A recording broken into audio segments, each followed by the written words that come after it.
1월 7일 새벽 예배를 시작하겠습니다. 사도신경으로 우리의 신앙을 고백하시겠습니다. 나는 전능하신 아버지 하나님, 천지의 창조주를 믿습니다. 나는 그의 유일하신 아들, 우리 주 예수 그리스도를 믿습니다. 그는 성령으로 잉태되어 동정녀 마리아에게서 나시고 본디오 빌라도에게 고난을 받아 십자가에 못 박혀 죽으시고 장사된 지 사흘 만에 죽은 자 가운데서 다시 살아나셨으며 하늘에 오르시어 전능하신 아버지 하나님 우편에 앉아 계시다가 거기로부터 살아있는 자와 죽은 자를 심판하러 오십니다. 나는 성령을 믿으며 거룩한 공교회와 성도의 교제와 죄를 용서받는 것과 몸의 부활과 영생을 믿습니다. 아멘. 다 함께 찬송가 93장 찬양하시겠습니다.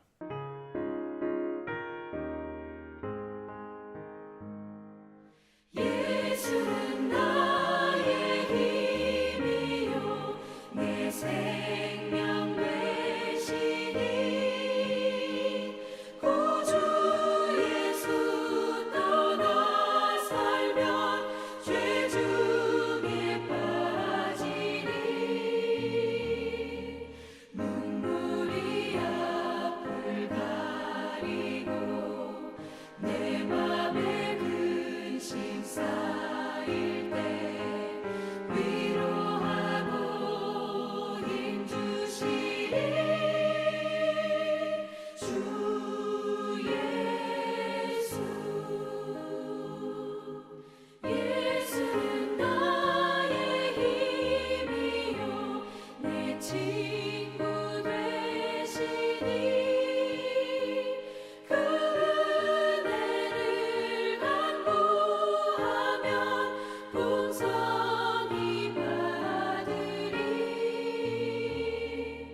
햇빛과 비를 주시니 추수할 곡식 많도다. 귀한 열매 주시느니 주 예수. 예수는 나의 힘이요 내 기쁨 되시니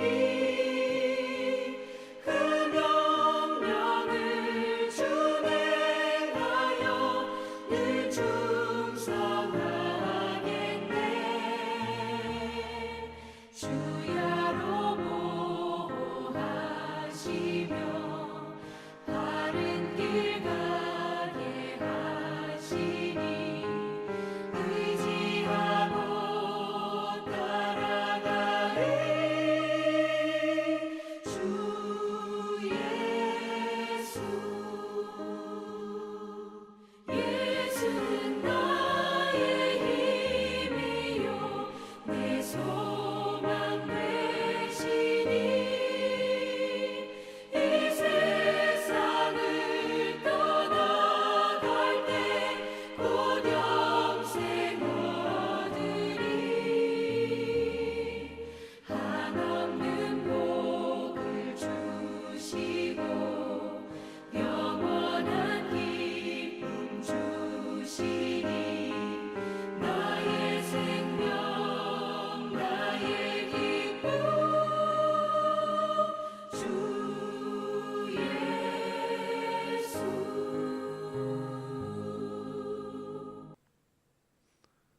우리 공동체의 성경 읽기 본문은 창세기 39장 40장입니다. 그중 39장 19절에서 23절까지 읽고 말씀을 나누도록 하겠습니다. 그의 주인이 자기 아내가 자기에게 이르기를 당신의 종이 내게 이같이 행하였다는 말을 듣고 심히 노한지라. 이에 요셉이 주인이 그를 잡아 옥에 가두니 그 옥은 왕의 죄수를 가두는 곳이었더라. 요셉이 옥에 갇혔으나 여호와께서 요셉과 함께 하시고 그에게 인자를 더하사 간수장에게 은혜를 받게 하시매 간수장이 옥중 죄수를 다 요셉의 손에 맡김으로 그 재반 사물을 요셉이 처리하고 간수장은 그의 손에 맡긴 것을 무엇이든지 살펴보지 아니하였으니 이는 여호와께서 요셉과 함께 하심이라. 여호와께서 그를 범사에 형통하게 하셨더라. 아멘. 요셉은요 애굽의 고위관리인 친위대장 보디발의 집에 팔려갔습니다. 아버지의 사랑을 동처시했던 삶에서 노예의 삶으로 바꿔버린 거죠. 이제 그에게는 아무런 힘과 권력도 없고 권한도 없고 그를 도와준 어떠한 보호자도 없게 되었습니다. 단지 그에게는 부모와 함께 하셨던 하나님이 계실 뿐이었죠. 눈에 보이지도 않는 하나님, 그렇게 하찮은 것으로 여겨지기 쉬우며 별 효력을 보일 것 같지 않게 생각되지만 하나님이 요셉과 함께 하시니 그의 길이 만사형통의 삶이 열리게 되었습니다. 하나님이 함께 하시는 거야말로 사람이 누릴 수 있는 최고의 복인 것 같습니다. 하나님의 도움 없이는 인간의 지적 능력과 기술로는 어떠한 성과도 이룰 수 없기 때문입니다. 하나님이 우리와 함께 하시면 우리가 어떠한 형편에 처하든지 걱정할 것이 없습니다. 반대로 하나님께서 우리와 함께 하지 않으시면 아무런 희망도 가질 수 없습니다. 문제는 주변 환경과 상황이 아니라 하나님의 동행 여부에 달려 있습니다. 하나님의 동행과 축복은 서로 연결되어 있기 때문이죠. 그렇게 코너스톤 형제자매 여러분, 늘 하나님과 동행하는 삶을 살아가시기를 주님의 이름으로 축복합니다. 하나님은 요셉과 동행하셨습니다. 39장 2절을 보면 알 수가 있죠. 여호와께서 요셉과 함께 하심으로 그가 형통한 자가 되어 그의 주인 애굽 사람의 집에 있으니. 하나님이 그와 동행하심을 보디발도 깨닫고 또 알게 하셨습니다. 그리고 또한 하나님께서 요셉의 하는 모든 일을 형통케 하심을 알고 보게 되었죠. 보디발의 입장에서는 단순히 종 한 명이 들어온 거지만 그의 주인의 마음에 흡족했고요. 그는 요셉을 신임하여 집안의 모든 일을 맡겼습니다. 그가 요셉에게 집안의 모든 일을 맡기자 그때부터 하나님께서 요셉을 위해 그의 집에 복을 내려주셨습니다. 보디발은 요셉에게 자기 집안일을 맡김으로써 자기도 모르는 사이에 자기의 집이 복을 받게 된 것이죠. 보디발은 모든 소유를 그에게 맡겼습니다. 그런데 그중 맡기지 않은 것이 있었죠. 그것은 자기가 먹는 음식입니다. 이것은 단순히 먹는 것만 의미하는 것이 아니라 조금 더 확장된 의미로 보면요. 남이 대신할 수 없는 사적인 일로 포함되며 그에게만 허용되는 부부의 관계, 아내와의 관계 역시 포함됩니다. 그만큼 보디발은 요셉을 신뢰할 수 있다고 할 수 있습니다. 요셉은 보디발에게 엄청난 신뢰와 인정을 받고 있는 반면에 다른 마음을 품은 사람이 있었죠. 그것은 바로 보디발의 아내였습니다. 그녀는 요셉을 향하여서 눈빛을 보내며 동침하기를 원했죠. 그러나 요셉은 완강히 거절하며 이렇게 말합니다. 이 집에는 나보다 큰 이가 없으며 주인이 아무것도 내게 금하지 아니하였어도 금한 것은 당신뿐이니 당신은 그의 아내임이라. 그런즉 내가 어찌 이 큰 악을 행하여 하나님께 죄를 지으리이까. 요셉이 이 큰 악을 행하여서 하나님께 죄를 짓겠냐라고 묻죠.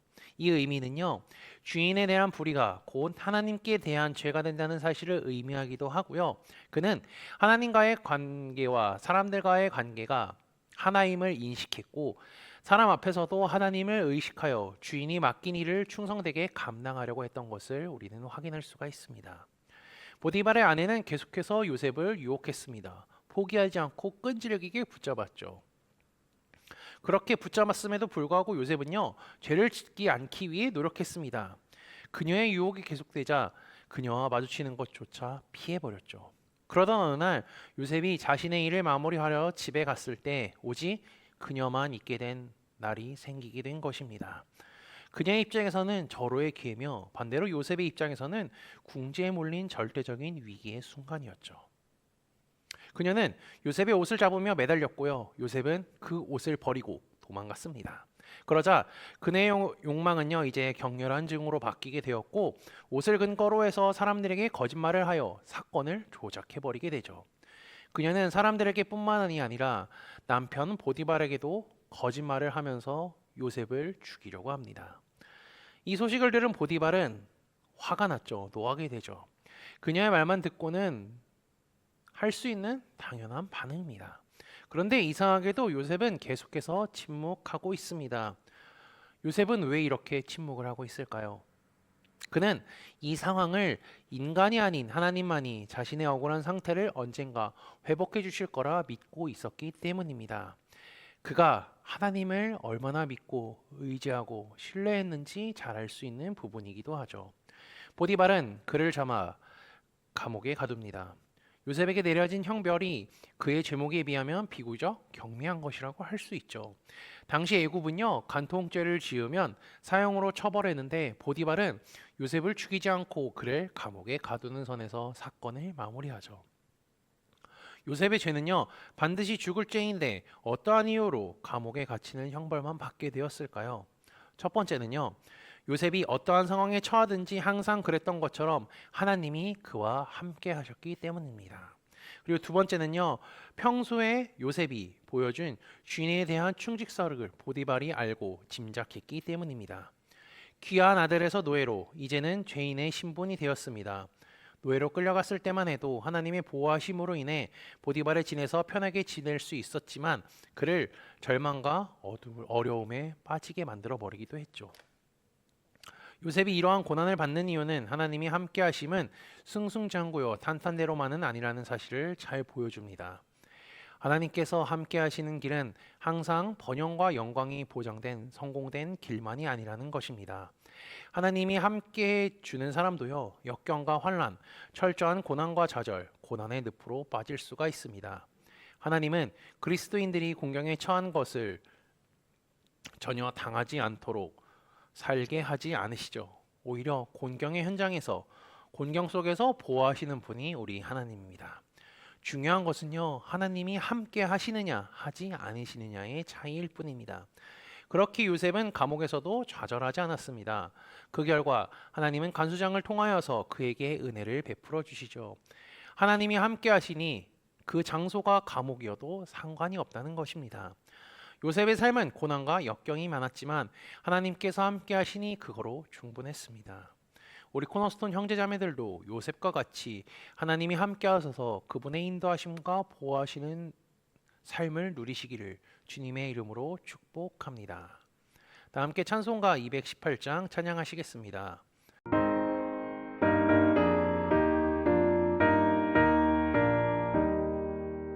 내 맘과 정성을 다하여서 주 너의 하나님을 사랑하라.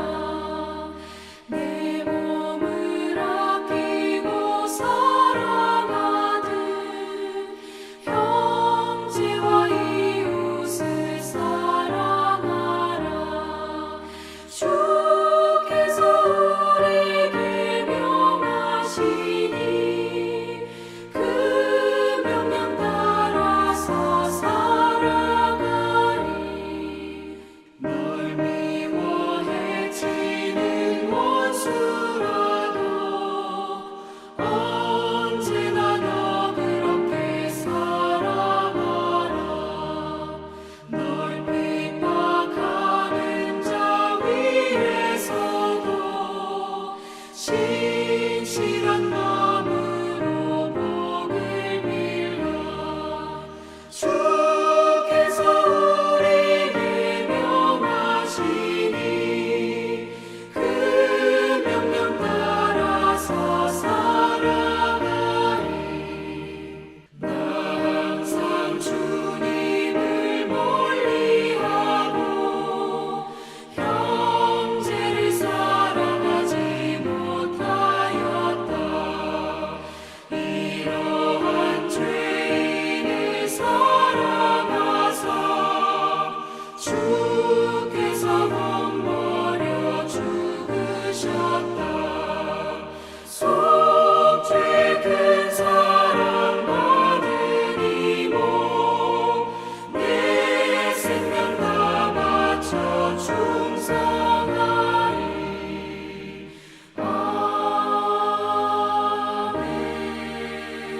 아멘. 다 함께 기도하시겠습니다. 어제 저녁에 로마서 말씀으로 큰 은혜를 주시고 단잠을 허락하신 하나님 감사합니다. 육신적으로 피곤할 수 있는 시간이지만 새벽에 찬양과 말씀으로 하루를 시작할 수 있는 은혜를 주심에 감사합니다. 특히 하루의 시작과 끝을 말씀으로 할 수 있게 하신 하나님께 감사하는 삶이 되게 하옵소서. 요셉은 종이었어도 하나님의 인도하심과 은혜를 경험했습니다. 그의 삶에 하나님이 지속적으로 함께 하셨음을 기억합니다. 게다가 보리발의 아내 유혹에도 하나님 앞에 죄를 짓지 않으려 했던 그의 모습을 닮게 하옵소서. 그리고 노예여도 죄수여도 하나님께서 함께 하시는 은혜를 경험했던 요셉처럼 우리의 삶에도 하나님께서 함께하여 주옵소서. 지난주 말씀을 기억하며 기도합니다. 하나님의 친구는 고난을 통해 하나님의 목적을 아는 사람임을 기억하게 하옵소서.